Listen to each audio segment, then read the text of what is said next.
All right, guys, you're not seeing Danny's face tonight. He's got some other things to do. So I am here to give you guys kind of just a rundown of everything. How's the audio on this thing? Normally, we're all in a room and able to be like, oh, yeah, yours sounds good. If so, let me know in the comments if it doesn't sound great. But anyway, so I'm running a solo show. It's going to be a little wild. But ultimately, what I want to do, guys, feed me some comments what you guys thought of the Lake Murray Bassmaster Elite Series event. I just got back from that yesterday and super excited to kind of go through the show, kind of talking about this tournament. I was working 15 hours a day covering this tournament, trying to get everything out. And basically, for those of you that don't know, I run the social media for Yamaha. And so my job for this Elite Series tournament was to go cover the event. So we're adding Instagram stories, we're adding uh, in feed posts, we're flying the drone at takeoff, we're trying not to fry cameras in the rain, doing it all just to be able to put out content of our pro staff. So we have 44 guys on the Elite Series, and they're all awesome and really good to work with, and just very excited to be a part of those events. I got to be at a lot of those events in my career over the past 6 years, really of being around the Bassmaster scene and being there with the Yamaha guys has been awesome. And when I get to be there and get to go, it's been a blast. So it's cool to be able to call most of these guys my friends and be able to go see them win and have success. Congrats to Paul Marks. Like that was really cool seeing a hometown guy for us guys in Fish North, Georgia, to see him pull through with that win. And then also like an awesome top 10 for a lot of other guys. Like I know Emil had a great tournament. Andrew Loberg also, so that whole house. And then Tucker still had a great tournament too. So that entire house did great. But just seeing these guys up in the top, Jordan Lee, Brandon Cobb, Bryant Smith having a really good tournament, just everybody all over the place having a good derp. So anyway, let's get to some of the comments. Let me see if I can pull that up here. All right, we got Eddie Hudson in the chat down there. Good evening. Coleman says sounds good, so good. I'm glad it sounds all right. Lanier guys crushed it. They really did. Like it was a Lanier herring beat down, honestly, and they weren't even spotted bass. Coleman said, "How about Paul spoonjacking one?" Yep, he said on stage, "I caught 18 on a fluke and two on." What did he say? I'm trying to remember what else he said, but it was not a spoon. Yes, he did sneak a couple in on the spoon. So we'll talk about that a little bit. Um, Good evening, Jeff Brazil out there in the comments. Tyler Shellnut. I channeled my inner Paul Marks and smashed them on a fluke today. 20 fish in the boat on a fluke. That's awesome. Like the fluke bite is so much fun. And it's like I was telling a guy in the office today, he was like, you think I need to go buy some chartreuse flukes? I was like, dog, you're not going to find any chartreuse flukes anywhere. Like, it's going to be real hard. Like, everybody's going to be buying out the pearl white. They're going to be dipping them in JJ's or garlic or whatever spike it they can to make them chartreuse. And that's just how that fishery sets up. So, just having that bright color, the water was still super clear, and it was just one of those things to make those fish commit. And he covered water like nobody else I've ever experienced. Like when I think that I'm fishing fast and like hitting brush piles and running brush in the summertime, I'm not even remotely close to what Paul Marks is doing. And I understand now like what that actually looks like. So we followed him in a camera boat, especially on day 4, and I'll go back to the beginning of the tournament, but this is very important. He literally is pull up on a hole, drop the trolling motor.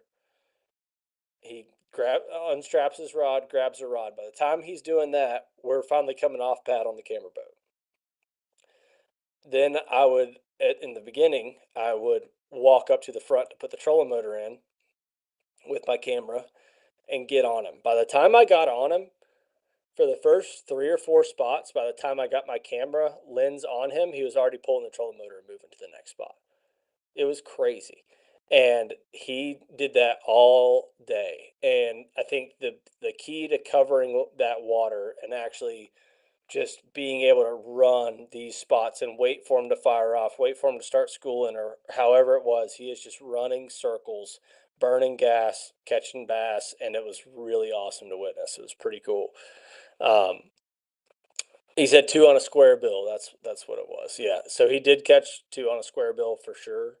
But I know he did spoon jack a couple. I didn't get to witness him do that, but I think it was on live. Tyler said I had to buy lemon drop flukes. Ain't no sharp pearl to be found. Yeah, the new chartreuse herring from Zoom he was throwing also, and there was none of those to be found, and there probably won't be for a while if I had to guess. Um, I've got Coleman said I got 5 packs of chartreuse flukes, $20 a pack. Hit me. It's actually funny when I was up for the classic in Knoxville, I swung into a tackle shop and ended up seeing some chartreuse flukes, and I was like, "Ooh, I never see these. Let me buy some." And I bought 4 packs up there, so I'll sell them for 19 or $19 a pack. So hit me up.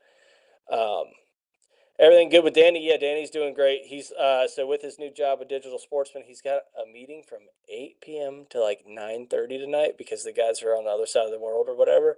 So yeah, Danny's fine. He's doing good. Um, Sorry you guys are stuck with me tonight, but hey, we're gonna have a good time.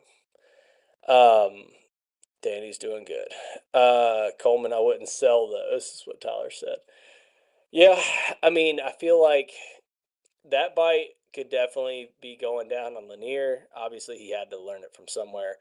Um, and then I like it's obviously been a thing, but it's also been a thing like all summer and into the fall. So when you're thinking about working a fluke, like we can talk about that too in the chat if you want. Like type type your favorite way to rig a fluke. Like for me, I like a 5/0 hook, 5/0 worm hook. I throw the BKK, um, and then I'll just rig it Texas rigged on the fluke, weightless. I throw it on a spinning rod, so I have a Alpha Angler 7 foot two. No, what is it? It's a 7 footer. The Alpha Angler wrench. It's a little bit stouter of a spinning rod, not super stout by any means, but not super finesse, just enough to jack that hook. And then I always tech expose that or have that hook to where it's out instead of tucked into the bait, and then just casting it out there, burning it back, or you can kind of twitch it like a minnow. There's all kinds of different ways to do it, but yes, Coleman, he was throwing a Nichols broken glass spoon. And I want to say he caught like one good one on it. And I think he probably just forgot because he was fishing so fast. Bork was my camera boat driver this weekend. It was good to get the band back together and go haul around chasing some bass. It was fun. He said, Santee's crazy clear. You're going to hear a lot about that this weekend. Yeah, so I was just listening to Kyle Austin talking about it, and it is ridiculously clear. He said they haven't had a hurricane, they haven't had any crazy weather over the winter. It's looking super clear. There's more grass in there than they've had in a long time. And yeah, so it's going to be an interesting tournament, and we'll get into that later in the show, talking about Santee. But had a blast with old Bork chasing around these pros. How about that riser head on the fluke? So Bobby G had these things, and they were sweet. So he was like, "Dude, it's the deal." And I know he caught some on it at this tournament, but like he's like, "Dude, in like 2 weeks, it's gonna be murder on Lanier with that thing." So if y'all can get, I'm not sure how to get a hold of them right now, or if they're live right now, or kind of what's going on with when those release. But he said they're pretty sweet, and he had about 4 of them in the floor of his boat and about 3 of them tied on. So they are pretty sweet. I should have made it two. I should have just snagged one. But he was throwing, I think it was a 4 inch Yamamoto and chartreuse, their fluke style bait. Um, all right, let's get back to the comments. Shellnut and Coleman holding true. A nail weight and a fluke is revolutionary. Yeah, so it depends on where you put it. You know, do you put it through the back of the head and out between the eyes, or like where do you put nail weight in the Fluke. Let's talk about it. I throw mine on a 7.4 medium fast spinning rod. Yeah, that I think having a little bit extra length in that spinning rod makes a difference. Having good braid. I know I always talk about it. I won't harp on it too bad, but that cast X12, throw it on 20. I like throwing my Fluke on 20, just because I like to jack them. And then like a 6 or 7 foot fluorocarbon leader, I'm normally throwing like a 10-pound leader on the Fluke and get to crack them, haul them in the boat, and not have to worry about it. So um, definitely, it's Fluke season and it's here to stay until October. Honestly, it doesn't really get bad. They just get a little bit more used to it. Patricia in the chat, shout out to the Georgia boys in the top 10. Yeah, a ton of Georgia boys. Also, shout out Caleb Hudson was up there as well. Um, a lot of Georgia boys in that top 10. All right. Tyler said, I have to borrow one of my dad's rods for Fluke's. Currently going to buy a Zodius 7 foot. Yeah, the Zodiuses are sweet. You can get an X Pride as well. They're cool. Like as far as like an affordable Fluke, like you really don't need a certain. I feel like that's one of those techniques that it's like if you can get somewhere between a 7 foot and a 7.4, like you're really going to be pretty dialed in as far as throwing a Fluke. Like it's not. You just find what you like. Find how you work a Fluke. Like if you're working a Fluke a lot of rod down, like reeling it, burning it, that type of stuff, like go a little bit shorter, but make sure that you can still cast it pretty far. Like as long as you don't go too short to where you're losing casting distance, then don't overcomplicate it with a Fluke rod. Old Dane in the chat, he said, damn, we couldn't get a better host. Yeah, I know. New favorite is with the Queen Tackle tungsten line through with a 5/0 EWG or number 4 treble if they slap at it. Now, I haven't tried the tungsten line through on a Fluke yet. I've only tried it on the old spiky ball of love that we call the Koike. But I bet you, I mean, that's kind of what it was designed for, was throwing it through a Fluke. So I bet that's a cool way to throw it for sure. Randy Callahan said an X Pride 610 jerkbait rod. Yeah, so bait caster or spinning rod. What do y'all throw? Because everybody's throwing it on something different. I know Bryant Smith was throwing the Alpha Angler clutch, which is a 7.5 medium, and he was absolutely bombing that caffeine shad, and just weightless caffeine shad, and like the way he works a Fluke, it's so weird but so good at the same time. It just looks effortless, and he's just like just da, da, da, da, da, da, da, da, like he's conducting an orchestra, and then all of a sudden you see a bass go and yeah, it's pretty cool. Brad Smith, he was a sneaky favorite for that event, and he held up. I think he finished in 13th, so crushed it. Was leading day 2. I was like, Bryant, go win this thing. And I mean, he still had a really good tournament, but Paul had a better tournament. So good to see good guys in the top 10 really catching them. It was pretty cool.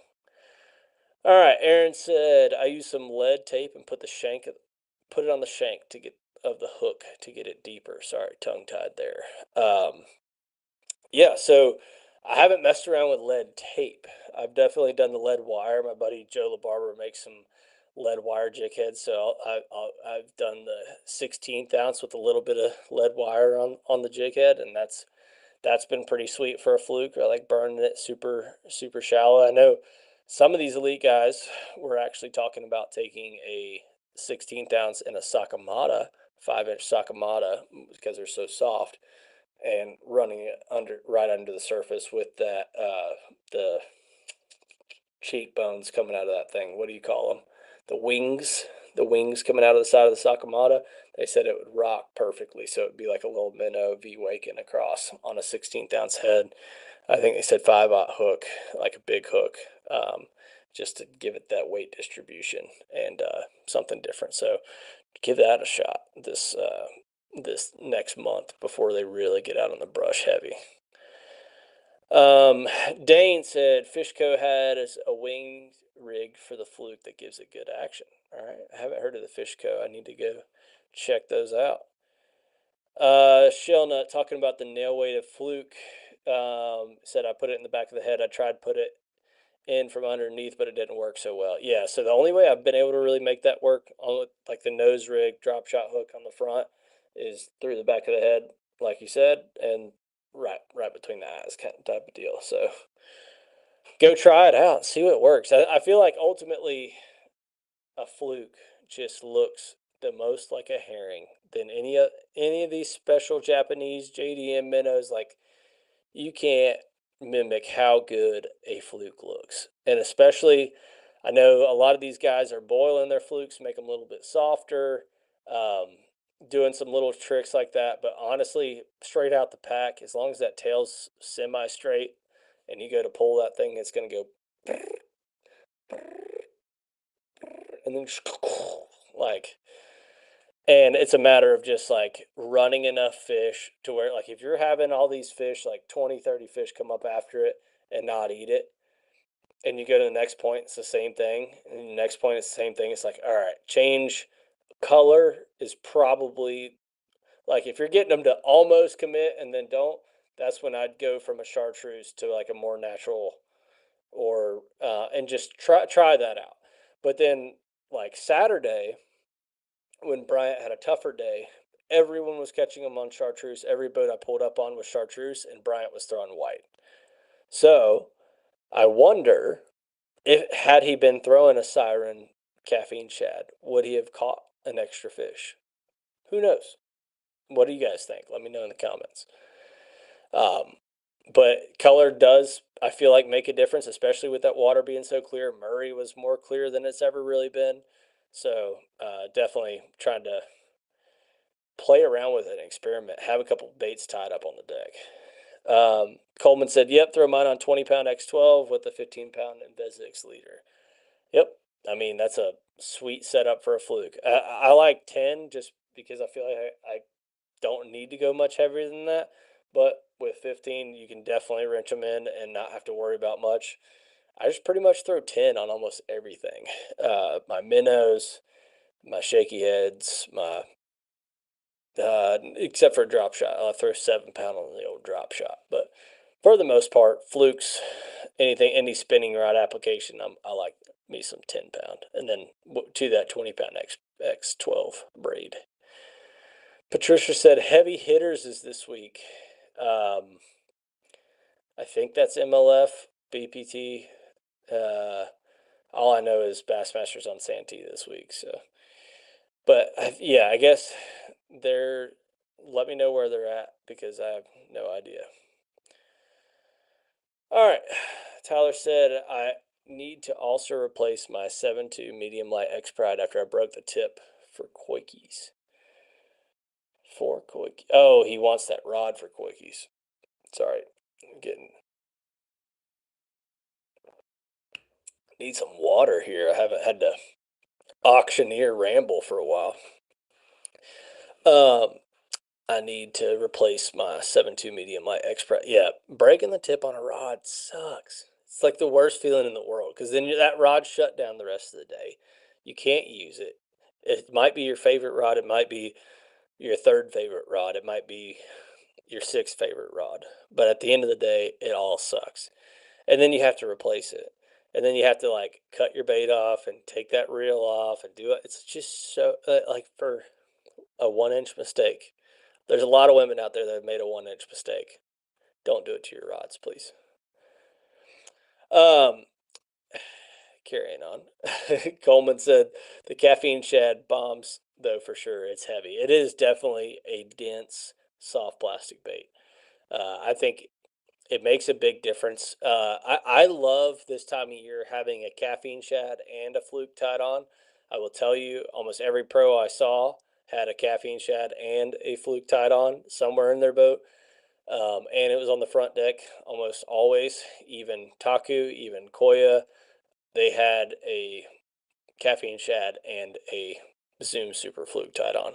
It's pretty crazy how dominant those two baits were in this tournament and how little the selection was for other baits that these people were winning on. You saw Sam Hengy with a Koiki. There wasn't a whole lot of Koikin going on, really, though. Like he was pretty sneaky with what he was quaking.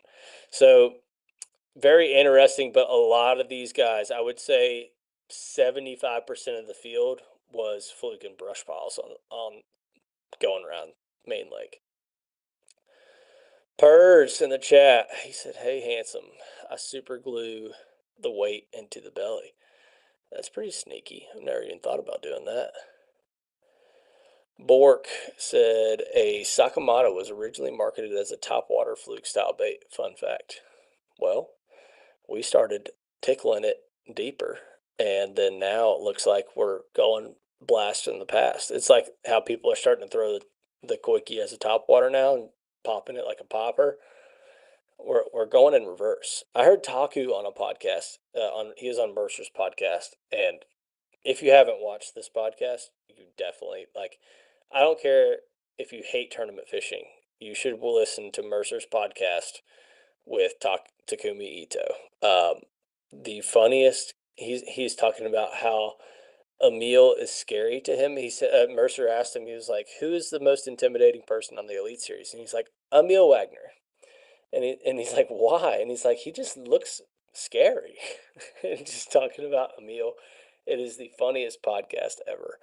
But he was talking about how the Koiki has been around since he started throwing it in 2003, something like that. And then he outed Koya, saying that it's Koya's fault that the Koiki got out 2 years ago. And he said that it's all Koya's fault and that he keeps secrets better than Koya. It was really like, I'm telling you, you will not be mad at me if you go watch that podcast. You can't be in a bad mood if you go watch that podcast. It was, and it's from last week on Mercer. So type in Mercer on YouTube and Takumi Ito. It is hilarious. Shout out. Purrs said lemon shed works pretty good too when they don't have chartreuse pearl. Yeah, like anything that bright color, it's not really like a bubblegum deal. Like I know bubblegum pink is more of like your March, like a March type color. But yeah, you can definitely get away with like a lemon pearl or something like that. Guy B said, "Do you ever nose hook your fluke?" Yeah, we were just talking about that a little bit. I could be a little behind on the comments, but yeah, definitely you can nose rig it. I like the BKK wacky. I think it's a wacky shot or what's it called? But just like a smaller wacky hook, nose rig it. You can always put like a little piece of plastic or something to really like lock that fluke in. There's certain hooks that are made for that have like an extra keeper on them for your fluke. Like there's all kinds of different options to rig a fluke. It just kind of depends on like, honestly, it's about what you want to do. Like how hard do you want to work to throw that fluke? Are you gonna go throw it on a 5/0 EWG and call it good? That's what I do most of the time because it's easy.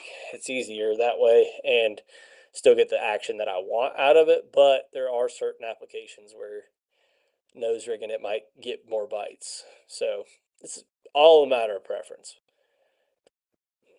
Titus said shaky head's got to be 12 pound. I still get away with 10, plenty, but you do have to play them out a little bit more. It depends. Dane said, "I'm starting to see some guys throwing a swivel about 18 inches above the fluke. What's the benefit?" I think it's mainly just a line twist, and then also just getting the nose of that fluke down instead of getting that fluke to, like, when you're throwing it weightless, you've got a lot of rise, and so having that swivel, it's just enough weight to where you can cast it, and it's not a big deal, but it keeps the nose more pointed down. I think that's the main reason people throw that, is just to keep it from really rising all over the surface and kind of walking like a topwater. It's more of a subsurface dying action, I feel like, with that when they're throwing a swivel. All right. What else we got out here? ATL Outdoors. I'm usually 8 to 12 pound braid, 8 to 12 pound fluoro, leader straight 7 pound fluoro for hair jigs. Yeah, hair jigs I like going super light too. That's a big thing I learned from the northern guys. Titus said, "I broke a champion HPS tip sliding it down a hung jig." Oh, that's even worse. Like, it's one thing if you, like, crunch it in a rod box or a rod sock or close it in a lid, but, like, when you're hung and you're mad and then you're going up to it trying to get it off and you're like, come on, just get off of there. Like, you're just trying so and you're already frustrated. You're bouncing your transducer off the lay down. You're trying to get it out. And then you finally, like, stab it down, stab it down, stab it down, and you come back with and you got a little that's my strong rod on the end of that. That's just demoralizing. It's like totally just takes it away from you. So I feel you. Literally, I just said this and I didn't even read it yet. Tyler said breaking on a rod tip is so demoralizing. Yeah, it truly takes your breath away. It makes you mad. What about a jerk shad? Honestly, the only person I saw with a jerk shad on was jerk shad himself. It was Gussie. And that was not a jerk innuendo. That's just because he throws a jerk shad all the time. Gussie's one of the nicest guys on the elites. Um, I didn't see a whole lot of guys throwing it, really. But I feel like having a little bit of scent always helps. The TPE, Elastec, I don't know. I don't throw it personally, but I feel like this was a tournament where you wanted more salt and less buoyancy. So I feel like that's kind of why that reigned supreme. But who knows? Who knows? Um, ATL Outdoors said anyone using Castaic Jerky J's paid $5 at a yard sale for 4 unopened packs of 5-inch ones. Yeah, like that thing was the original like scrounger bait. I know, like when we were thinking of building the Cast Echo 7.2, we were like, hey, this like needs to be like a big Jerky J on a scrounger, and it's that time of year right now. I'm gonna crack this little Waterloo for the evening, and yeah, like that's when we start catching them on the 7.2 on a scrounger. It's like right now when they first start getting out to the ledges, the brush piles, you can throw that big scrounger like that big 7.2 Echo or a Jerky J, something like that. I would be throwing it on a scrounger. You can rig it like a Fluke, but honestly, it's just not the same. It doesn't have the same keel factor. I feel like when you're trying to throw it weightless on an EWG or try to nose rig it, you don't have as much keel. I think where it shines for real is on a scrounger. Like that's where you'd get that like smelly yard sale jerky J. That's how you'd put it in some spotted bass's mouths is on a big scrounger and burn that thing over a brush pile. See what happens. All right. Harley 55 said pour flukes with lots of salt and there's no need for weight. Fair enough. Just do it yourself when in doubt. Coleman said there's another color fluke that smashes them that I don't hear about much. I'm sure there is. There's a lot of good flukes. The secret to the fluke is that they have the shape down pat to where depending on the amount of pressure applied to that bait while you're working it, it will give you a different action. The fact that you can have so many options of action and reaction with that bait in the water column makes the fluke one of the best, most simple and complicated baits all at the same time because you can literally do almost anything with it. Um, like that, if I was to tell anyone who barely fishes, has never fished before, like if you could have one bait to go just throw and you could teach anybody to do it, like it's the best guide bait on the planet, especially this time of year on herring lakes. Like you can Bubba Joe throwing a fluke, and you can also herring pro throwing a fluke. And I think the biggest difference between those two is accuracy and then efficiency. Like how are you reading that fish? How are you putting it in that fish? How are you hitting that schooling fish? How are you leading that schooling fish? There's a lot of different intricacies in it. But at the same time, a guy can go down the bank right now, never fished before in his life, and go throw a fluke, twitch it back some oddball way, and still catch a bass. So, that being said, I know Coleman was talking about colors, but just talking about the fluke in general, how impressive that bait is. All right. Let's make sure. All right, we got some more comments coming this way, so I'm gonna keep them coming. All right, if you could fish any lake in North Georgia on Thursday, where are you going? All right, let's do this live. We're gonna go look at the weather for Thursday. We're gonna see where we go. If I had the day off and I could go wherever, we're gonna see where I'd go. All right, so right now it's 75, high of 75, low of 52 for today. Tomorrow's going to be 80, low of 54, so pretty consistent. But then Thursday night, it gets a little cooler, drops about 8 degrees. Still a high of 75, bluebird sunny. So looking at that, let's see if we got any wind. 5 to 10, so not much. If I had to go anywhere in North Georgia right now, with no wind, slick, calm, sunny. Like the thing with Lanier is you really want some wind to make those fish bite. Um, like having a little bit, like these guys, it was definitely tough on Murray when there wasn't a whole lot of wind on Friday, on day two. Um, so not having a whole lot of wind, I'd kind of want to be somewhere that I can sight fish or has plenty of docks, has plenty of options. I'd probably slide up in North Georgia and I'd go to either Chattooga or I would go to it's hard to say if I'd go to Burton or not. Burton can be really good or it can be really bad. Like you're either going to go catch 20 or you're going to go catch 2 fish.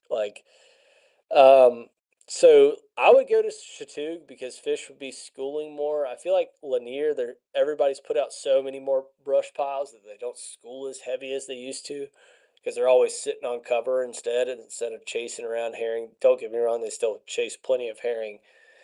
But I feel like Chattooga schooling action is just more plentiful and you'll go have more fun. So I would choose Lake Chattooga, Hayesville, North Carolina, which is also right there on the North Carolina-Georgia line, depending on where you're at in North Carolina, where you're at in North Georgia, sorry.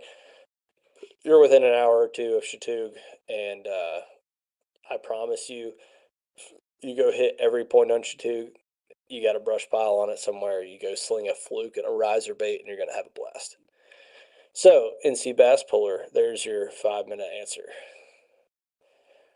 All right. Messick, glad to see you, dude. It was awesome seeing you at this event. That was so cool. That's one of the coolest things about showing up, doing the podcast, whatever. Like I know we're not on it all the time. We're kind of like here and there, but you guys are here all the time, which is so cool. Like going into tonight, I was like, crap, it's gonna be me talking to myself just in here, and I'm not talking to myself. I'm talking to all you guys out here, and then I get to meet you guys out in the field, out there at the boat ramps and random stuff, and I would go, "Hey, man, how's it going?" And I'm like, "Who are you?" And then it's like, "Okay, I recognize the name now. There's the connection. Now we know." Like I'm gonna look at you a little funny because I've been getting it more and more recently of like, "Hey, man, like." And then they talk to you like they know you because they do, because that's the cool part about podcasts, right? Is podcasts you get to listen and learn, and it feels like you're sitting in this room right now having a conversation, hanging out, drinking a Waterloo with me right now, you know and it feels like we know each other. I listen to these podcasts and it's like I feel like I know this guy because you're listening to these conversations, you're listening to how their brain works, how they talk. So yeah, it's like we're buddies already and we haven't even met in person. So if you see me, come say hi. Remind me your name. I'll probably get it wrong again. I'll probably go, "Hey there, guy," and I'll forget sometimes because I'm trying to keep up. And sometimes I'll be like, "I know the face. I know the face."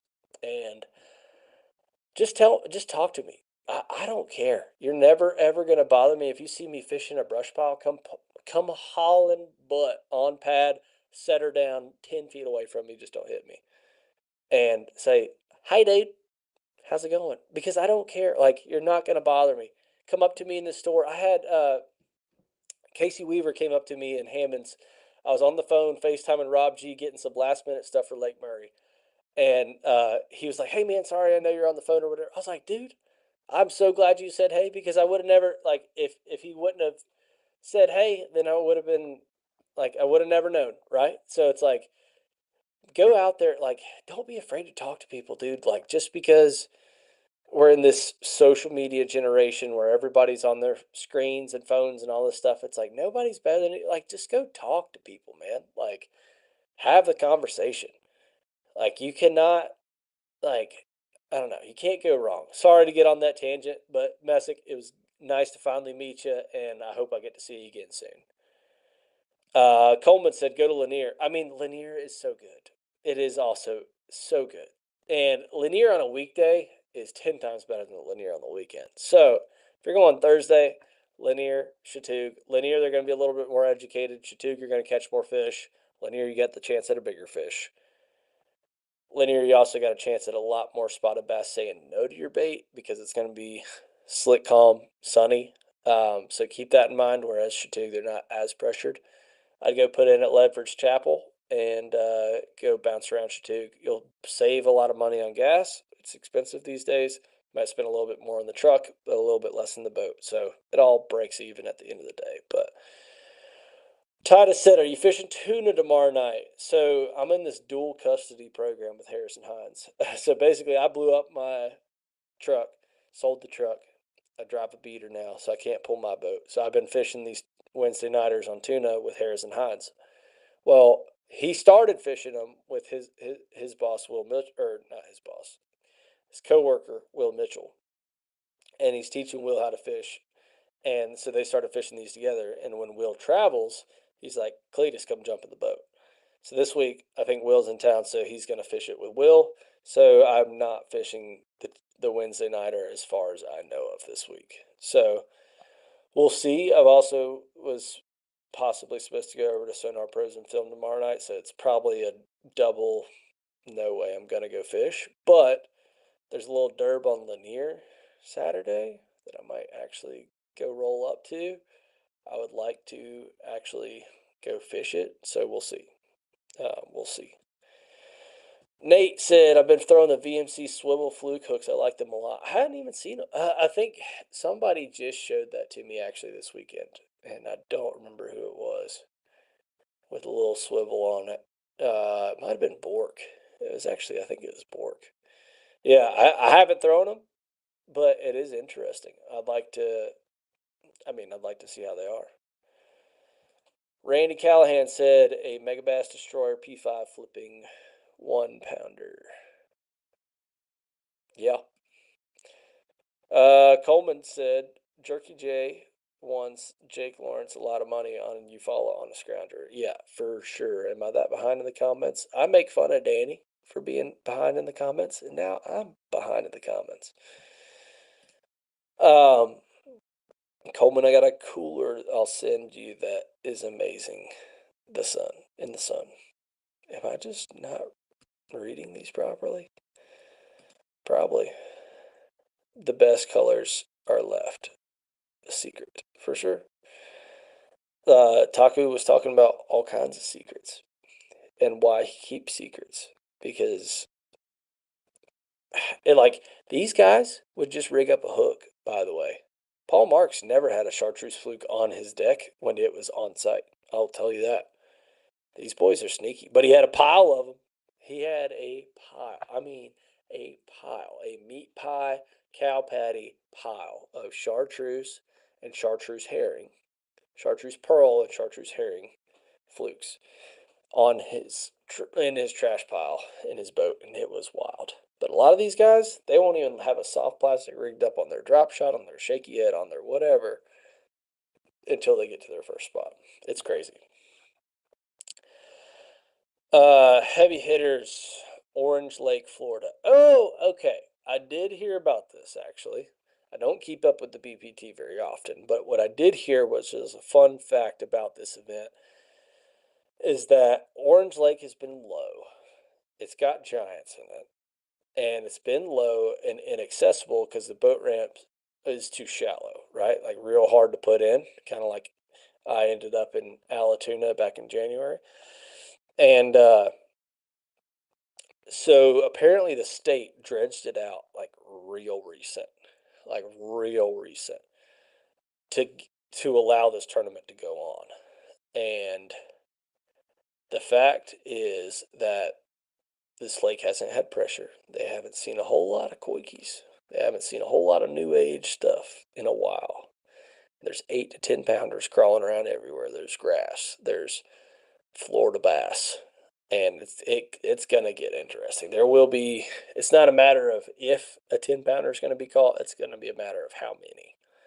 It's gonna happen.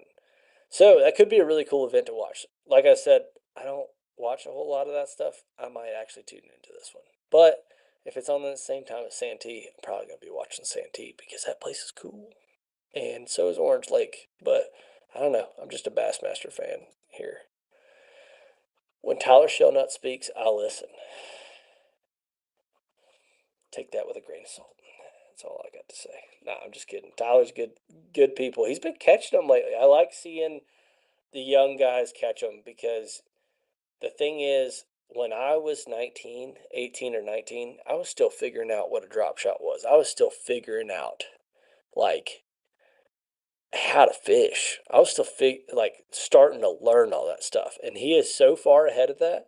Like, he is catching them. He's catching fish consistently. He's learning these new techniques. He's learning these new baits. He's learning how to read the fish, find the fish, like pattern. These fish are on this type of bait. I know we were talking in the wintertime. He's like, yeah, these herring were smaller over here and they were feeding on threadfin over here. Like, he is doing that. And he's young. I can't, 19, 20, however old you are, old son. You're doing good. You're doing the right thing. So I love seeing these young guns out there catching them. All right, ATL Outdoors. What is the purpose of winged flukes versus a standard? Also ordering some Sakamatas from Japan. So the biggest difference between a winged fluke is you're just going to have a little bit more vibration, a little more lift on that fluke. Bork said Chattoog is the answer. He's just saying that because he misses Chattoog, because he used to fish there all the time when he lived in North Carolina. And he probably wants to go to Chattoog right now. But I'm serious. Chattoog, you're going to have fun if you go up there.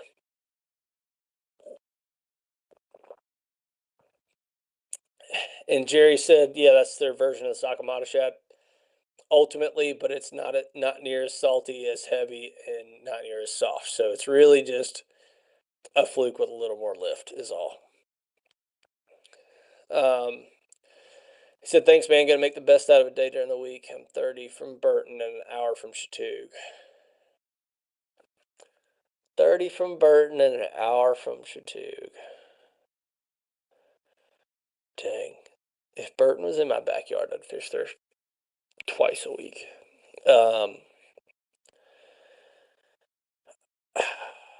I'd still go to Chattoog. Go to Chattoog and have fun. Burton could burn you. Like, it's not worth the risk. Go to Chattoog and have fun. It's an hour. Like, you guys have been here for an hour, or it's only probably been like 5 minutes, and I'm just no. It's 45. Okay. The last time I saw Clint on the water, he called me a scoper. That is actually a fact. I said, "You dang scoper," and then he didn't respond and didn't say nothing. And then I was like, I really hope he knows that was me. Just like messing with him. And then my buddy Ian was with me, and he's like, "Do you know him?" And I was like, "Yeah, like it's Tyler." And he's like, "He did not act like he knew you. Like, he acted like mad." And so, Tyler, I'm sorry. I called you a scoper, and I was scoping at the same time. I was catching him on scope on a minnow, and you were catching him on scope on a minnow, and we were both scoping, and we were both having a blast. There's nothing. Scoper's not a derogatory term. I was saying it as a derogatory term. So there we go. Oh, he said I was scoping. Yeah, you were. I was too. I'm a scoper. Sometimes. I'm just not as good of a scoper as most of the scopers. If you ever need a buddy, I got a truck to pull a boat. Deal. Let's go. We'll do it. It's just finding a weekend. My weekends, I'm booked out until like September right now. I think I have like 2 free weekends between now and September. It's nuts. It's nuts. It's good. Busy's good, but if you want to fish Burton or Glenville or Kiwi, hit me up. Sounds good. John G. Wilson, good to see you in the chat, man. Thanks for being here. Appreciate you being here. Hope you're doing well. The elevate head that Rob G was throwing looks sneaky. Definitely going to give one a try. Yeah, that thing is very sneaky, and I feel like it's going to only be a matter of time. Clint, when is the chartreuse herring color dropping? I don't know. I don't know. If you're talking about the Zoom one, I have no idea.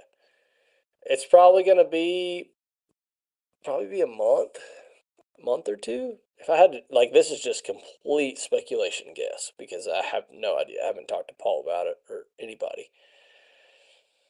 Tata said, I don't rig plastic till hole one, and I know the night is over when I break every single lure off. I don't rig plastic till hole one.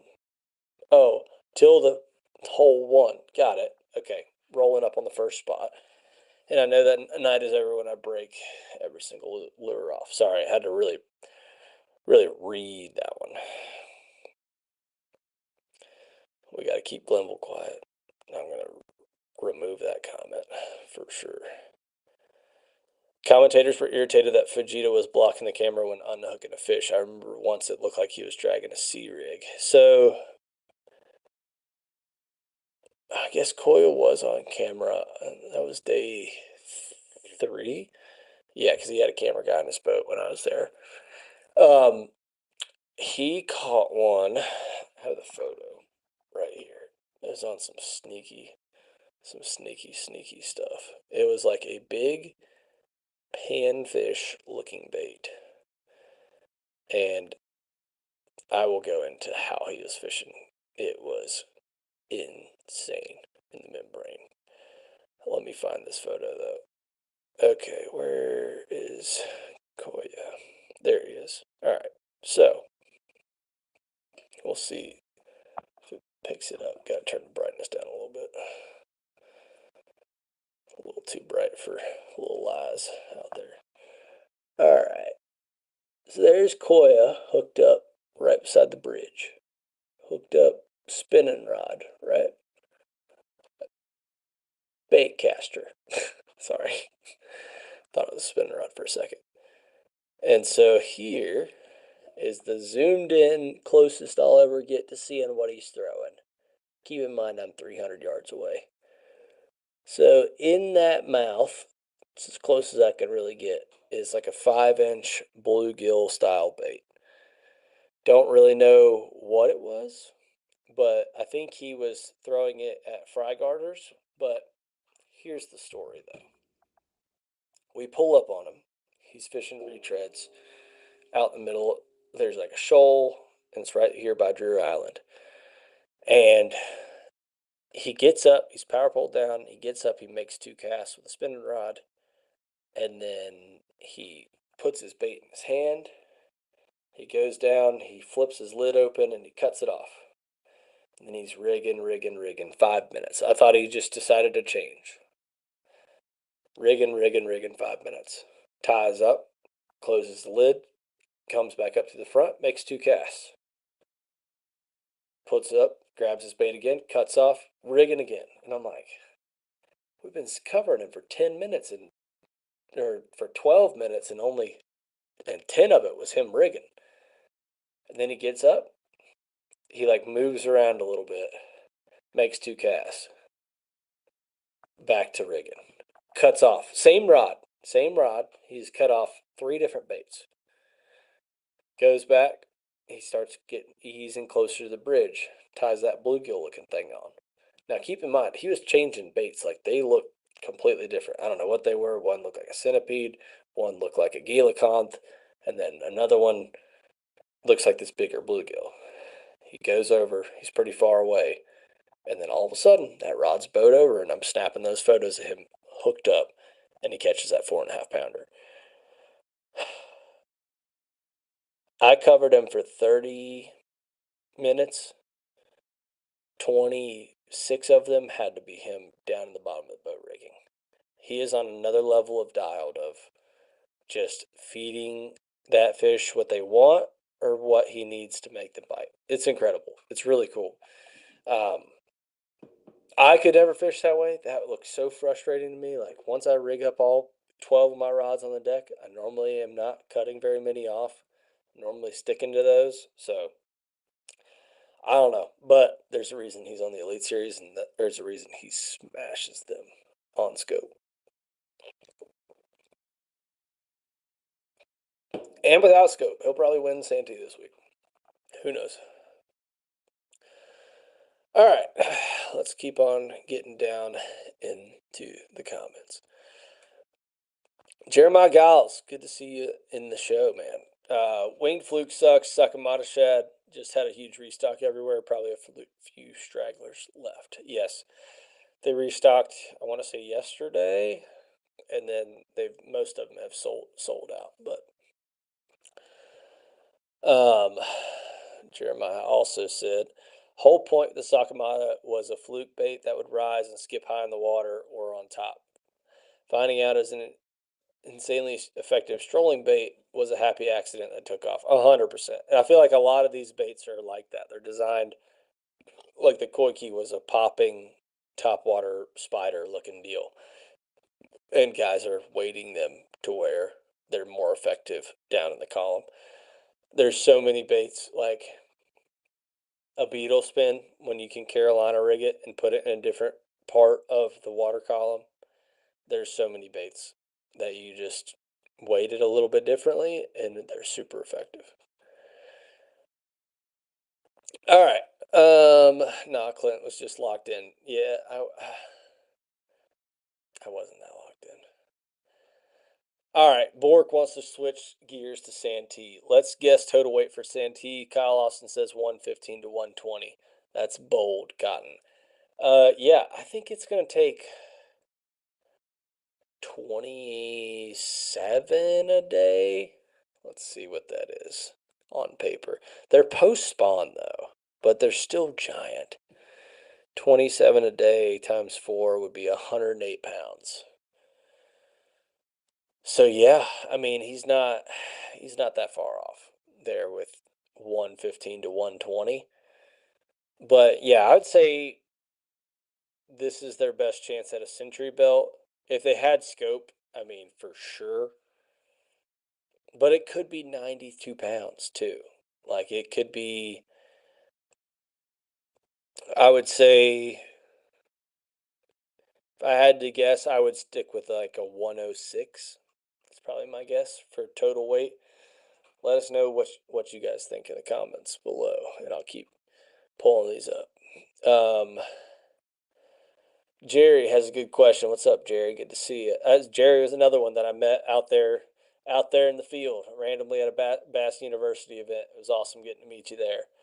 He said, while covering the tournament on Murray, where do you think it performed the best overall? I would definitely say the eastern third of the lake was the most popular, closest to the dam. I think that's your clearest water. You have more current, more wind. It's kind of more open basin, a lot more opportunity for those herring to thrive. You had a lot of points, a lot of shoals, a lot of access to deep water. So it was mainly that eastern loop. So between, you would start at Dreer and you'd go down past Bear and all that stuff all the way to the dam, and then you'd make a big U-turn and come all the way back to Dreer.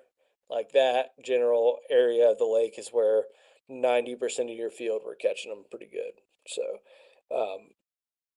it was cool. It made my life easier covering guys because everybody was running the same stuff. There's one spot in particular I followed Rob in to go cover him, and he makes 10 casts on this one spot, and then he pulls the trolling motor up and moves to the next point down, and I could still see him from where I was sitting. So I was like, all right. And then Emil Wagner pulls in and makes 5 casts on the same exact spot, like back to back, right next to each other. And then Emil leaves, goes to a different spot, and then Paul Marks comes in, makes 3. Like they were in a very similar rotation, And I feel like these guys that have it figured out are like, it's just a spot and it's a matter of when are these fish going to fire. So if you hit enough spots, like I want to say Paul Marks hit, I think it was 78. I think we counted. It was 78 times he cranked the big motor and we covered him for 3 hours. So insane. Just absolutely different level of speed of covering water. It is absolutely wild. But great question from Jerry. I know you're out there on Murray as well. So stick to that side of the lake. Coleman said, I'm sure he was throwing a Berkeley Fluke skill. Maybe. Maybe. Shellnut got some 6-inch socks today. Fluke skill or something similar. That's not out yet. I guess we're talking about Koya. So, no, it was definitely JDM. It had some funky looking eyes on it. It was like a grayish bluegill color. It was like bluegill profile, but it was like a weird, like bluish gray. So, I don't know. I wasn't close enough to really get that type of picture for it, but still pretty crazy. Pretty crazy stuff. So let's get into Santee a little bit more.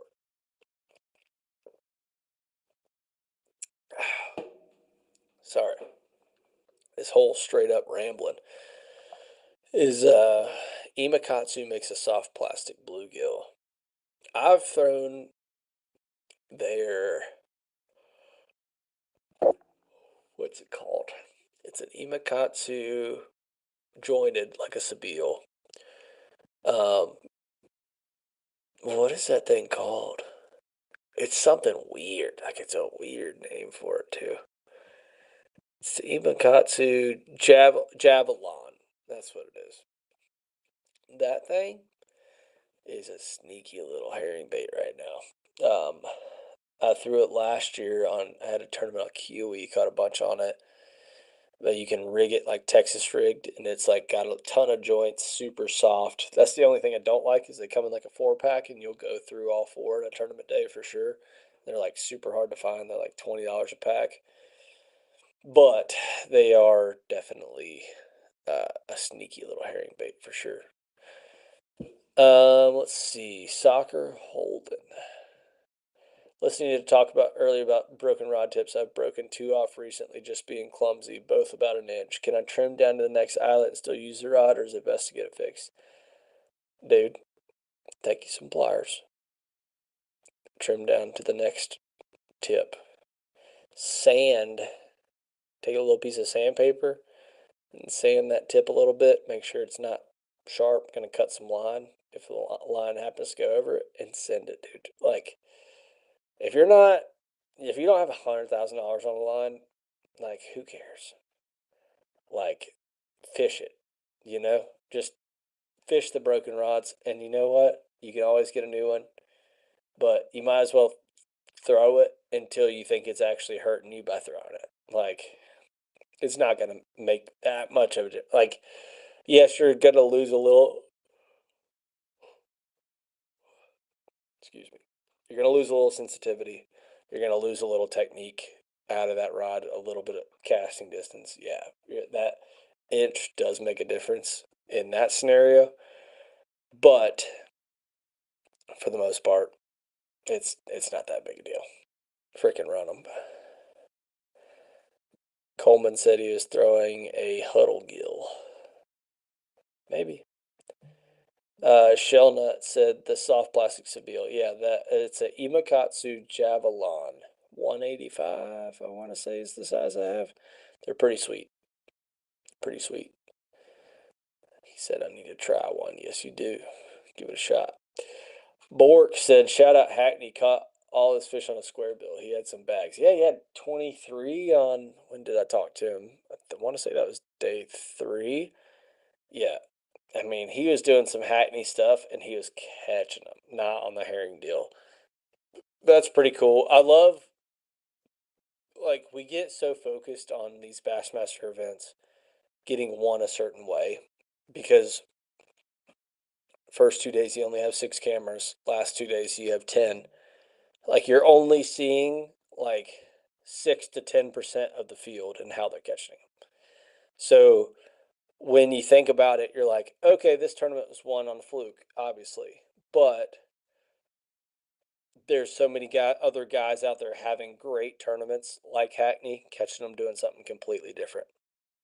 Slow winding a square bill around some cover, finding some fry garters. There's a lot of fry garter bite going on. There was still herring stuff going on. You had Ike catching them on top water and a credge over the grass. You had shad spawn going on. You had cob bouncing all over these herring spawn points.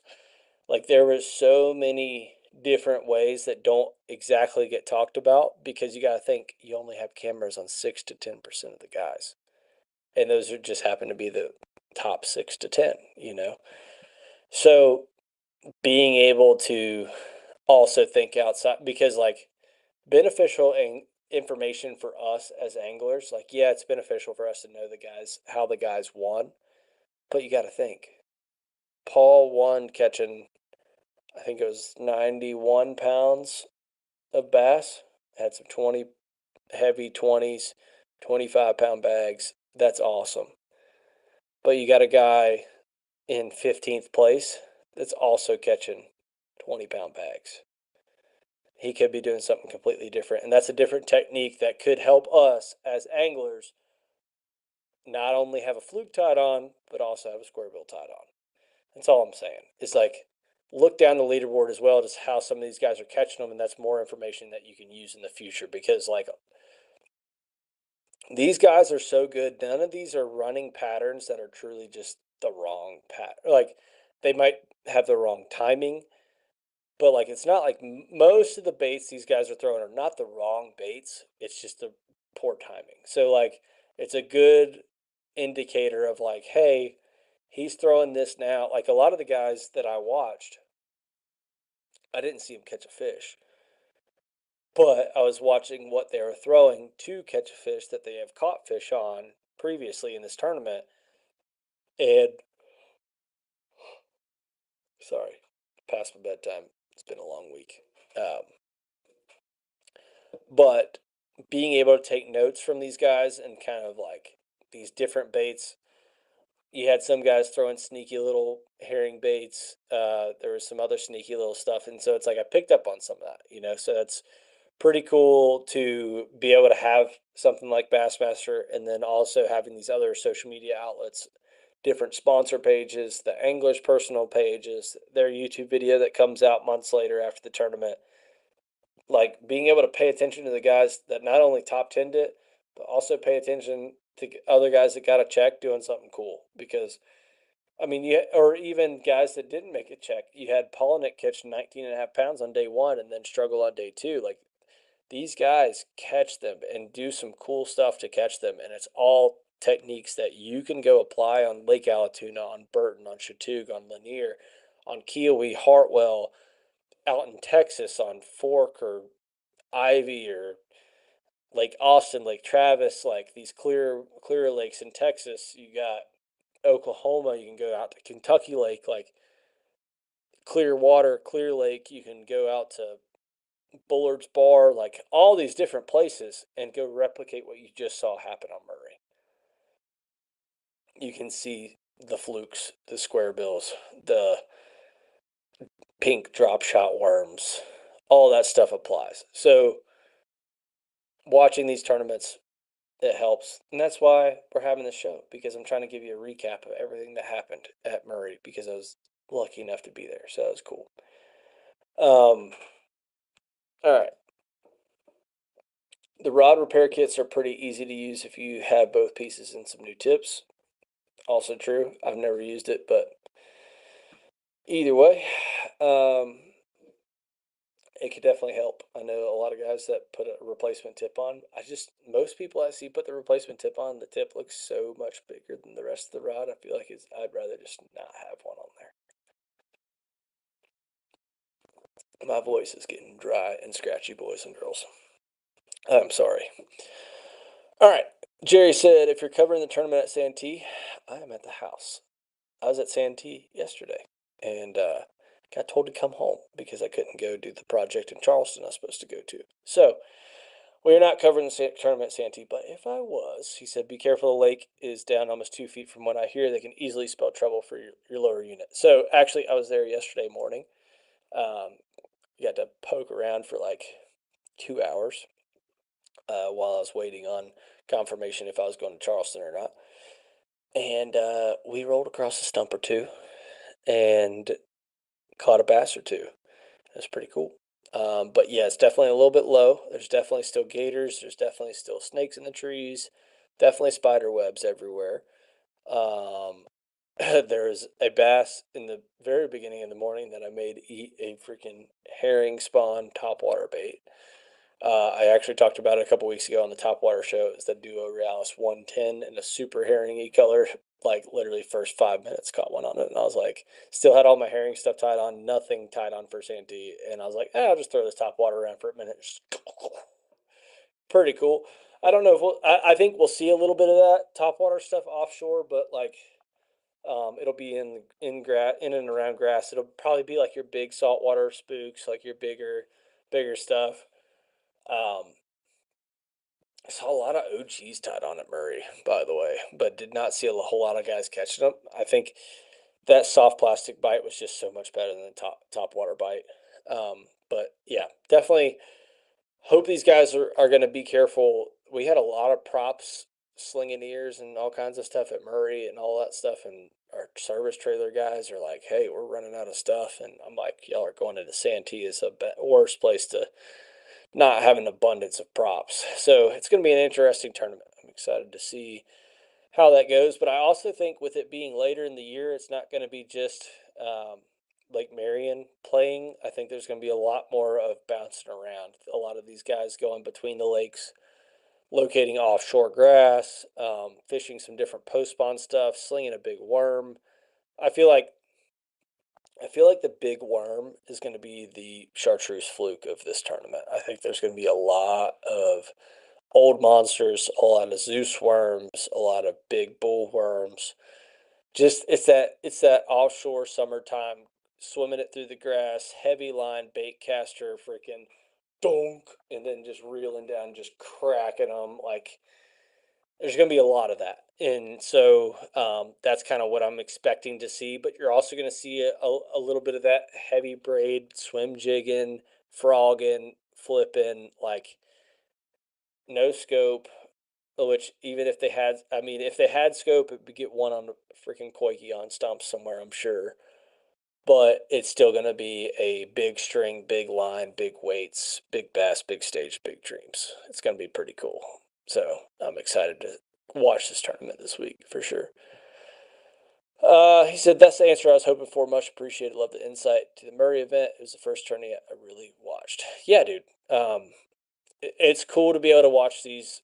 Go check out some podcasts on it because you're watching one right now, and I'm glad you're here. But there's also other ones out there that are great too.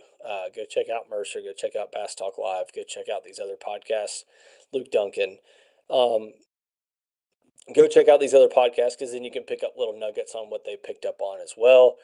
Everybody that's in the podcast game has different connections to the elites. So, like, obviously, I have a lot of connections to more of the younger guys on the elites, but there's other guys that know some of the older guys. So, like, I can give you the juice on the Surge Squad or Rob G and his house, or some of these younger guys, or Patrick and Hamner and Brandon Polinick. But I don't know all of Hack's secrets. I don't know Jason Christie's secrets. I don't know what they've been doing because, like, I just kind of tend more to that younger, the young boys out there. Which the young guys that are my age aren't young guys anymore because I'm 28 years old, and yeah, so the young guys are still in high school. So crazy. I dialed in a fluke retrieve today from stuff I learned from the Murray tournament. Exactly. Like Bassmaster, the original intention was education.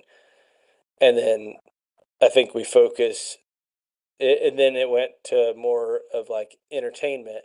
And then now it's somewhere weird in the middle of like they try to do the education, they try to make money, and then they see that drama makes money, and then it's a little bit of everything, you know. Like I think that if they can just iron out a little bit of stuff, it's gonna be great. It'll be fine.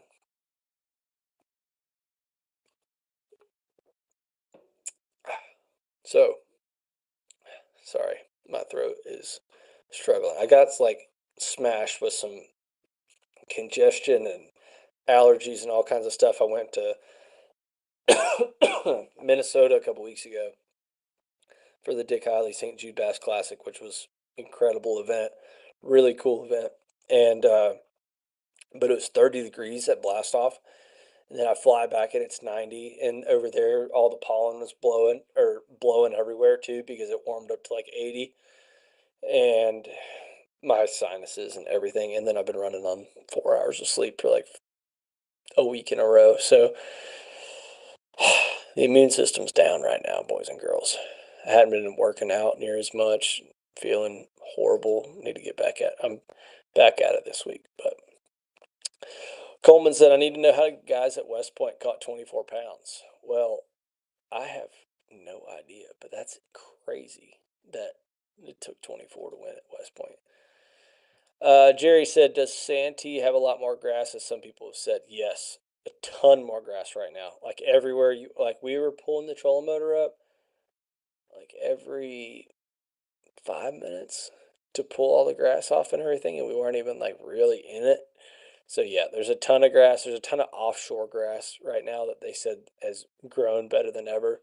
No hurricanes, no crazy stuff. Like that's why the water's so clear, is because it's got more grass than ever. I did see that they were spraying some grass a little bit, but it's never like, it's always like they always choose to spray some weird stuff. Like it's like, oh, why are they spraying that over there? It's always, it feels like it never makes sense. But yeah, so there's grass. It is clear. Um, some favorites going into the event. Let me pull up. Bear with me. I hope this doesn't mess anything up. I'm gonna try to pull this screen over here. Hope y'all can still see me. I think we're good. And I'm gonna try to pull up my fantasy fishing. Bassmaster. Okay.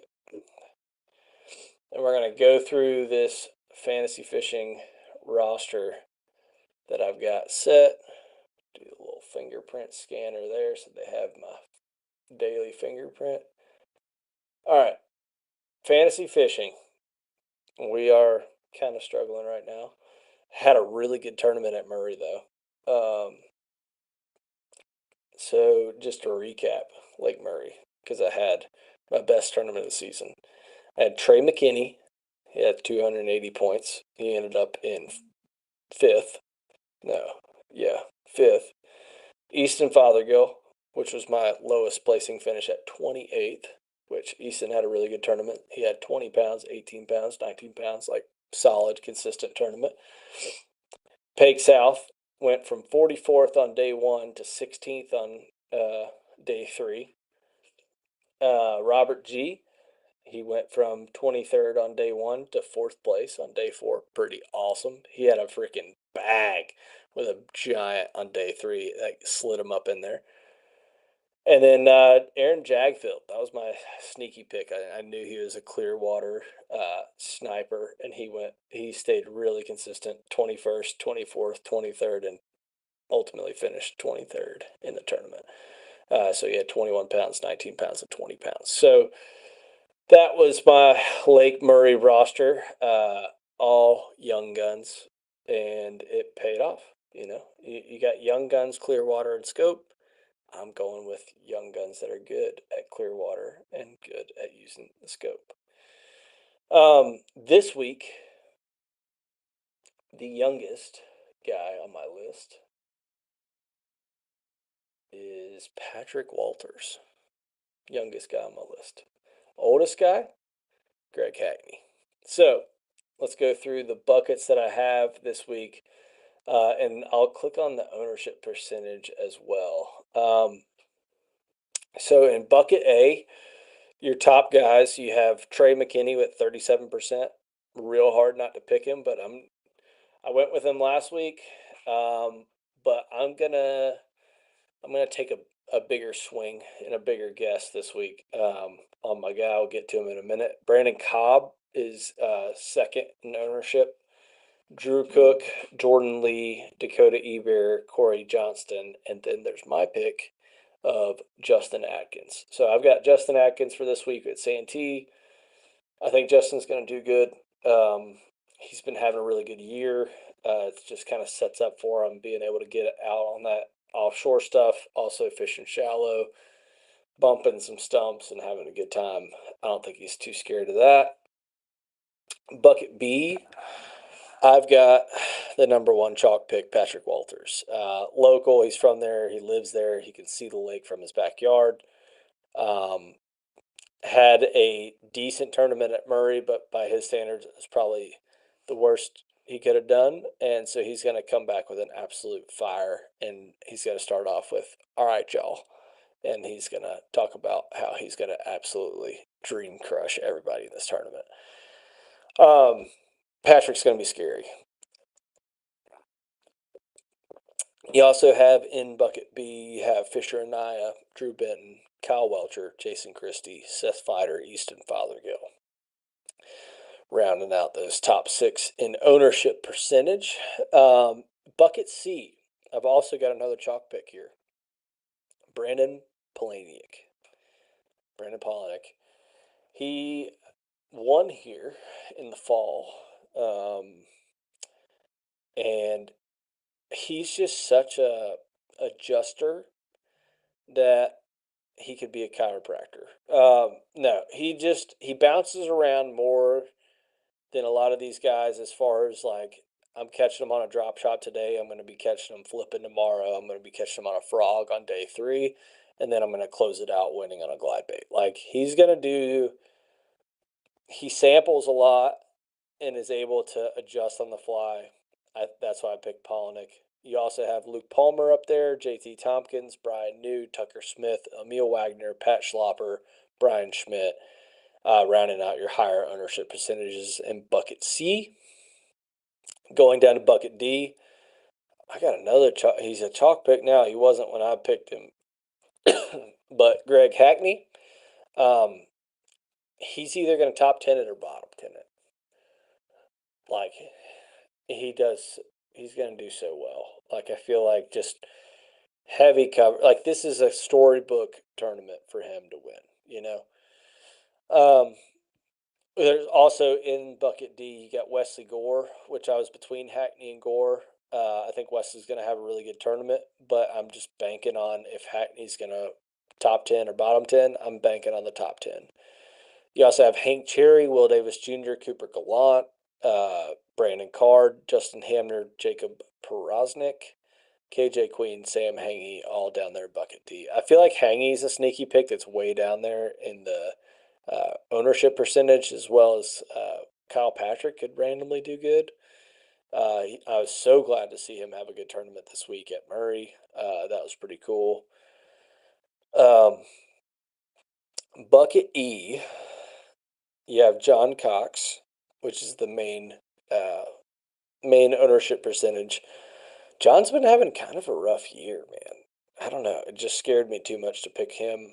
Caleb Kufall, Logan Parks, Steve Kennedy, Randy Howell, Bill Lowen, Jason Williamson, John Cruz, Gerald Swindle, Bo Browning, Caleb Summerall, Buddy Gross, and my pick was Russ Lane there at the end. Got to hang out with Russ a little bit at Murray. I feel like he's a fishy dude that is going to do well at Santee. So another sneaky pick way down there is Austin Cranford. Fishes a lot like Oklahoma. So, rounding out my picks, I have Justin Atkins in bucket A, Patrick Walters in bucket B, Brandon Polnick bucket C, Greg Hackney bucket D, Russ Lane bucket E. So Russ is kind of like my sneaky one. Russ and Atkins are, and then B, C, and D, I've got all chalk picks now. So don't normally do the chalk picks deals because you typically get burned on them, but they're just kind of the guys that I also had the gut feeling they were going to do good on as well. So, kind of where I'm at with that. And so, if y'all don't play fantasy fishing, you don't care what I'm talking about right now, but we can talk about whatever y'all want to. Just hit me in the comments with what you want to talk about. But just looking at Santee, like those are the guys I think is going to do well. We got the Pick'em where it pits people beside each other. Top two AOY. You got Trey McKinney and Caleb Hudson. I went Trey McKinney. Previous Santee champs, you got Drew Cook and Luke Palmer. I went Luke Palmer on that one. Revenge on Santee Cooper. I've got Justin Atkins and Lee Livesey. I've got Justin Atkins. But I also think Lee Livesey is going to have a really good tournament. Matchup number 4, Roommate Rumble, Pake South, Fisher and Naya. I'm going to go Pake South on that one. Matchup number 5, Elite Series Veterans, Steve Kennedy, Mark Menendez. I'm going Marky Mark. Bounce back season, you got Carl and Nick Trim. I'm going Carl. I think he'll have a good tournament, especially coming off of a rough one at Murray. Hopefully he can bounce her back this week. Yokohama Bros, Logan Parks and Brandon Polinick. I'm going to have to give it to old BP. So, that's the Pick'ems game. And then I'll run through Drain the Lake real fast, and then we'll be done with the fantasy fishing talk. But you might as well talk about it, especially if there's one person out there that cares. It's worth talking about, right? And that one person out there is probably my mom. All right. So in the Drain the Lake, I always like to change it up a little bit from like I'll have some retreads from fantasy, but I also that's where I like to experiment out with these other guys. It's going to be a little bit different. So I have Caleb Kufal, Luke Palmer, Greg Hackney, Andrew Loberg, David Mullins, Brock Mosley, Brock Rankemeyer, and Takumi Ito.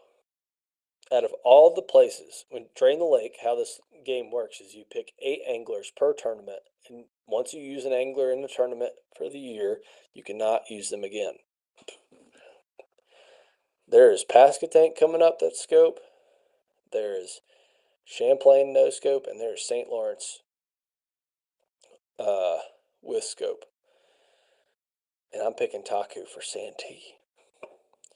That's a wild card. That's my wild card for this week. If Taku freaking smashes them, it's gonna be pretty awesome. So that is my Drain the Lake. Caleb Kufal, Luke Palmer, Greg Hackney, Loberg, David Mullins, Brock Mosley, Taku Ito, and Brock Rankemeyer.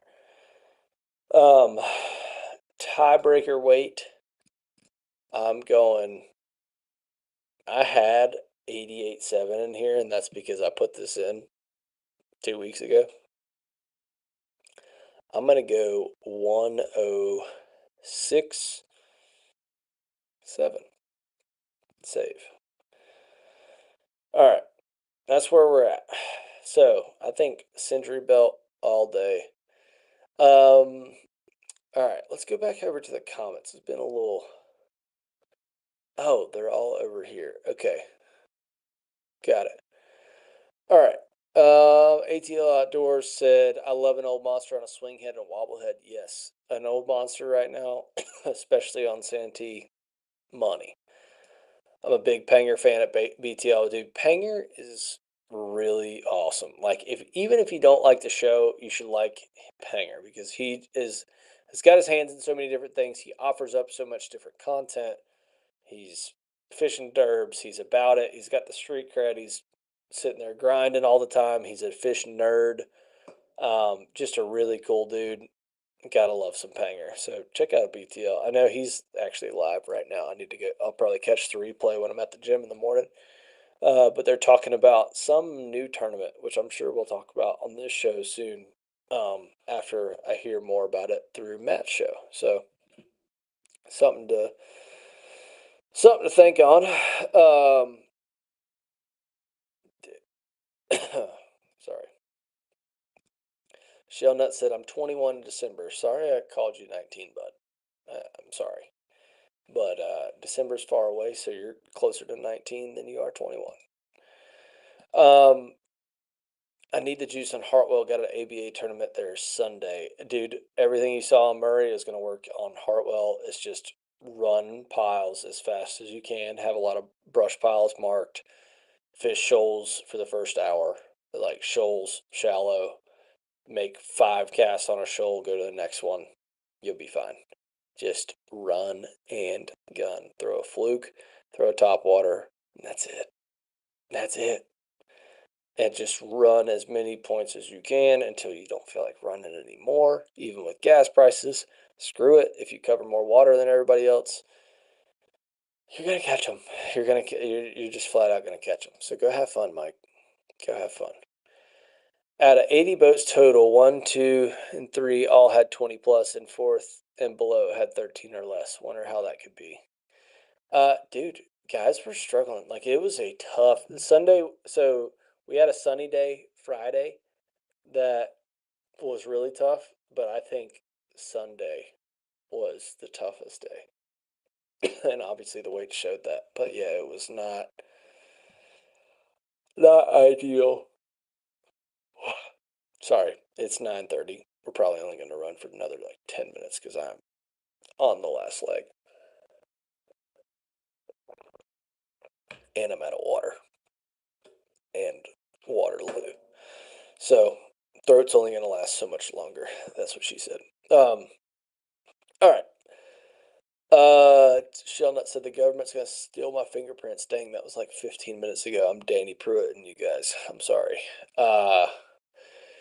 Chartreuse has been getting a lot of fish lately. Chartreuse flukes have been crazy. Hank Cherry won with a chartreuse grub. What's going on? It used to be a dirty water or niche color.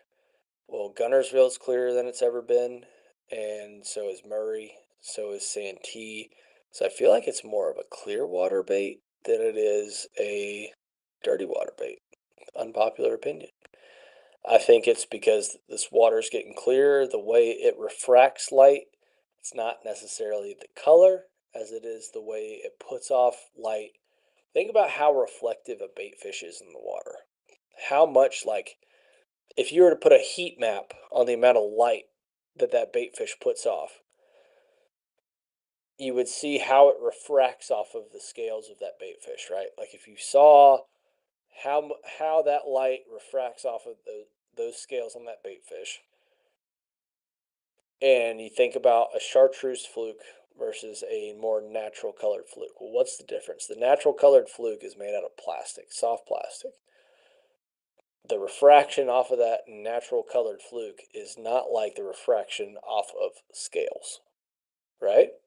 In my opinion, like unless you're throwing crazy chrome in a caffeine chat or you're throwing whatever the chrome color is, disco party or whatever for Zoom. I think it's about the light, and so having that clearer water. A chartreuse flukes worked on linear forever. It's definitely nothing new, and I think the reason it's working on some of these other places is just because the water's clear. Something about the way that light refracts. That's my opinion. I have no idea. Maybe. Who knows? ATL Outdoors has Cobb and Walters would be 2 of my picks. Yeah, they're 2 of mine too. They're freaking good, and also scary out there because they will know when to adjust and how to adjust when it gets tough out there, or they will try to run around like a chicken with their head cut off, hitting every secret little spot they know, and might not catch them as good as the guy that's going to pull up into an area and just soak. We'll see. We'll see. Because both of those boys are going to run and gun Santee, I guarantee it, trying to burn through these spots, and it's either really going to pay off or it's going to be tough on them. We'll see. We'll see. Eric, what's up, dude? Glad you're here. We're about to get off here in a little bit. ATL Outdoors said, is Kyle Austin fishing Santee this time? He will be out there Wednesday, Thursday, and Friday fishing, guiding catfish. Yes, he will be out there guiding catfish, but no, he is not fishing the Elite Series on Lake. Or Marion and Moultrie, aka Santee Cooper Lakes. Shutnut said, I love BTL. I watch it at work in the mornings. So do I. I had the biggest spot I've ever seen come off at the boat today on an I'm a skimmer. Yeah, dog. If you're throwing an alpha angler top hammer, that fish would have gotten the boat. I'm kidding. It is crazy when you have those spotted bass surge at the boat on a um, treble hook style bait. Like if you got one on a skimmer and they go to do that deathly dig, that is nightmare fuel. But I'm sorry that happened to you. I really do feel bad about that. Shutnut said he's about to pass out. It's been a good show. Yeah, boys. I appreciate all of you guys tuning in for this Cleetus ramble sesh. I know it's long enough when I'm on a show with Danny and I go on a 5 minute rant, but an hour and a half minute rant or hour and a half minute. That's the point of the night we're at. Shonut said, yeah, honestly, on Herring Lakes, you just have to pray that your money will return. If you want to be successful, you need to be burning gas. Big Oil loves herring fishermen. That needs to be a shirt. Big Oil loves herring fishermen, because that is true. And Tyler does have a booty of a topwater rod. All right, guys. Thank you guys so much for tuning in. Be thinking about your friends in the fishing industry and outside of the fishing industry. Be thinking about those people that you know and that you don't know. Reach out to your friends. Shout out Josh Plades from Clutch Swim Baits. He called me today and he's like, "Hey man, the last couple times we talked, it's been we either needed something or whatever." He's like, "How are you doing? Like how are you? How's life? How's the family? How's the girlfriend? How's everybody doing?" Like a true check-in, like because we all have these fishing buddies that we just talk fishing or just come on the show and just hang out, talk.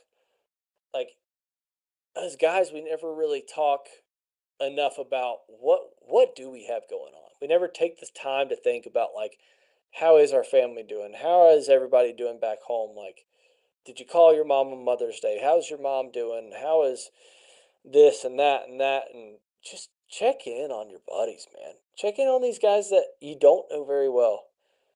Like, shout out to John Wilson. He's going through a tough time right now. I want to reach out to him and be able to help out. Or whoever, any of you guys out there in the comments. I want to be able to be there. I want you to be able to call me if you need me, or like even if you don't need me, you just want to talk. You want to hang out. You want to go fishing. You want to do whatever. Like go be there for somebody because you never know when you're going to need it. Reach out to your family. Tell everybody you love them. Give people hugs. Like just be able to love other people. Like you don't know what tomorrow brings. Like none of us do. None of us know. Life is super short. We've got wars going on. We got crazy gas prices, and we're all worried about how to catch a bass. So it's a pretty cool place to be. Just fishing in general, the way the fishing community speaks to each other, the way we talk with each other, like on the positive side. You see some of that negative Facebook stuff, and then you click on one of those guys' profiles, and there's like zero fishing pictures. It's all super political one way, and it's not even like a real person on the other side of that Facebook profile giving negative comments. And then you get on a post of somebody that's making a post about something good, and you look through the comments, and it's all like, "Hey man, congrats! Like proud of you, blah blah blah." Like, and those are the people in this industry. That's the majority of this industry is positivity. Don't get hung up on the 10% that's negative. Don't do it. It's not worth it, you know? And the more that we can advocate for this positivity in this sport, the better the sport's going to be. And the better it looks to these non-endemic sponsors. Like, what do we need to grow it? We need more money. We need more people involved. But with that is a great responsibility of keeping the sport as pure as it is with these, like from grassroots Tuesday nighters to the biggest stage in bass fishing. We have to keep it part of this fishing community that's promoting positivity and promoting each other and loving each other, helping each other, and all this stuff. And I'm getting on the soapbox, I guess, because I'm by myself in here just rambling away to you guys. But like, seriously, it's just kind of what's on your mind, like just thinking about. We all get so tore up over what bait's he catching them on, and what's this happening, and did you see what happened with Bassmaster? Or he failed a polygraph, or whatever it is, and it's like that stuff doesn't matter. What matters is your buddies, the people out there, the people you don't know. That connection.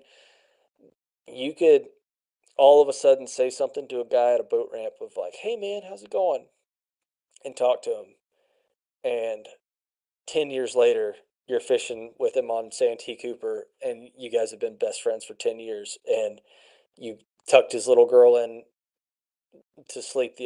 Like I did that with Ian. That's what I'm referring to. Shout out my buddy Ian. We met in college at a boat ramp, and he's my best friend out there, and has been there for me and supported me through everything. And if I wouldn't have piped up and said, "Hey man, how's it going?" at a boat ramp, I wouldn't have had that relationship, right? Like I wouldn't have had my best friend in the whole wide world and be involved. So, all that being said, don't forget to go make a little bit of effort to go make somebody's day.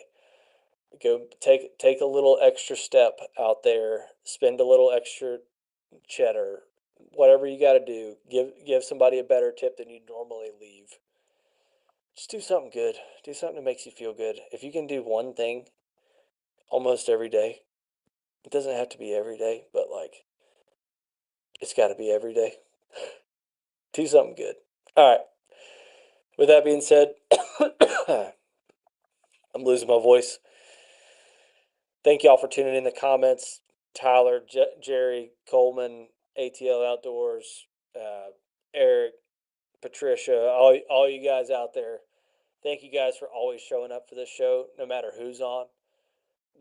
I mean, I know a lot of people show up for Danny because he's Danny, and we love that. But like when you guys still show up because we're all family here at Fish North Georgia, it really means a lot. So thank you guys for tuning in. I know this might have been a little bit different of a show than we normally do. We normally have guests. We normally talking juice, but something a little bit different. But had a blast at Lake Murray. Looking forward to seeing how Santee goes down, and do something good for each other.